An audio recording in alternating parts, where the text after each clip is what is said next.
बागमती प्रदेश सञ्चार रजिस्ट्रारको कार्यालयद्वारा आयोजित समाचार लेखन, सम्पादन तथा रचनात्मक पत्रकारिता सम्बन्धी 4 दिने कार्यशाला आज जावलाखेलमा सम्पन्न भएको छ।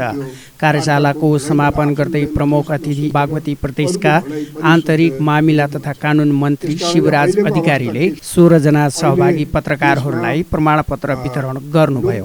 सहभागीहरूलाई बधाई दिँदै उहाँले सिकेको सिपलाई कार्यक्षेत्रमा उतार्न आग्रह गर्नुभयो। 5 वर्षमा चुनाव हुन्छ र सत्तामा बस्ने मानिसहरूले जनतालाई राम्रोसँग सन्तुष्ट दिन सकेनन् भने त्यसमा जनताको पावरले त्यसलाई फ्याँकिदिन्छ। र अहिले तपाईको देशभरि एक किसिमको परिस्थिति आयो जसले यो लोकतन्त्रलाई लडेर आजसम्म चाहिँ आइपुग्दाखेरि त्यति जनतालाई सन्तुष्ट दिलाउन नसकेका कारणले अर्कै शक्ति सृष्टि भएर आएको छ। त्यत्तिकै धुमिल भएर हो बर्बाद भोलि यही अवस्थामा पुग्यो भने अब जनताहरू कता जाने? यो वैकल्पिक शक्तिको सृष्टि गरेर जनताले पठाइदिए, त्यसले पनि गतिलोसँग काम गरेन भने र त्यसबाट देशको भलाइ भएन भने, हालांकि जनताहरूलाई यति चाँडै चाहिए रहेछ, यति छ भन्दाखेरि जय नेपाल, यो नेपालको जय होस्, राणा शासन अन्त्य होस् भनेर मर्ने बेलामा गोली ठोक्ने बेला तेरो अन्तिम इच्छा के छ त अझ पनि बाँच्न सक्छस् है भनेर भन्दाखेरि जय नेपाल, मेरो नेपालको भलाइ होस्, मेरो अरू केही चाहना छैन भन्ने किसिमका मानिसहरू 4 जना मान्छेहरू के अरे 4 जनालाई 3 जनालाई गोली हान्यो, एउटा लगेर त्यहाँ उसमा टेकुमा खरीको बोटमा लगेर झुन्डाएर मारियो। जावलाखेल स्थित शाखा कार्यालयमा सञ्चालित उक्त कार्यशालामा वरिष्ठ पत्रकार विनोद ढुङ्गेल र टुमराज कोइराला कला अनुरागीले प्रशिक्षण दिनुभएको थियो। कार्यक्रममा सञ्चार रजिस्ट्रार रेवती प्रसाद सापकोटाले नेपाली पत्रकारिताप्रति समाजमा बढ्दै गएको गलत बुझाइलाई परिवर्तन गर्न रचनात्मक पत्रकारिता आवश्यक रहेको बताउनुभयो। पत्रकारिता क्षेत्रको साख जोगाउन र प्रभावकारी बनाउन यस्ता तालिमहरू कोसेढुङ्गा साबित हुनेछन् उहाँले भन्नुभयो।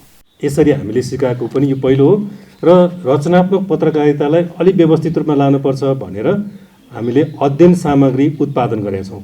अघिल्लो वर्ष हामीले किताब तयार गरेका छौँ।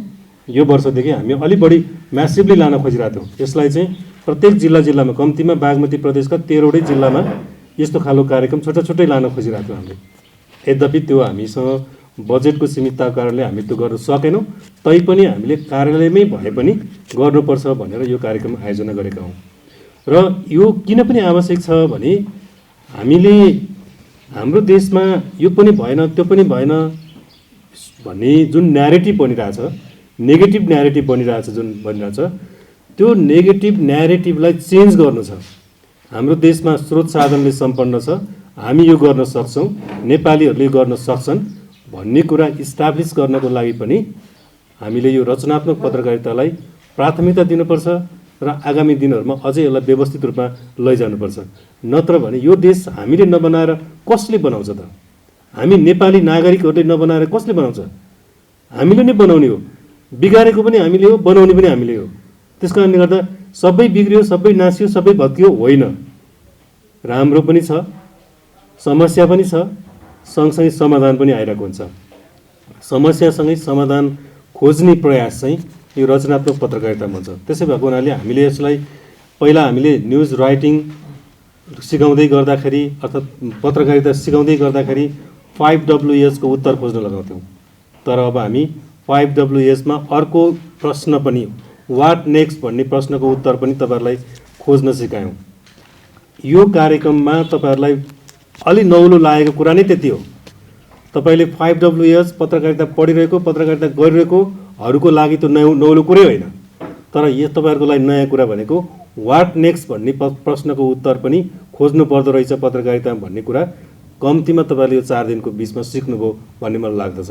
यो जुन रचनात्मक पत्रकारिताको तालिम आयोजना भएको छ, यसले चाहिँ अझै पनि हामीलाई केही सिक्ने अवसरहरू प्रदान गरेको छ र आगामी दिनमा पनि यो 4 दिनको जस्तो भन्दा पनि अझै लामो दिनहरूको बसाइरहोस् र केही अझै सिक्न सकौँ प्र्याक्टिकल्ली भन्ने अपेक्षा राखेको छु।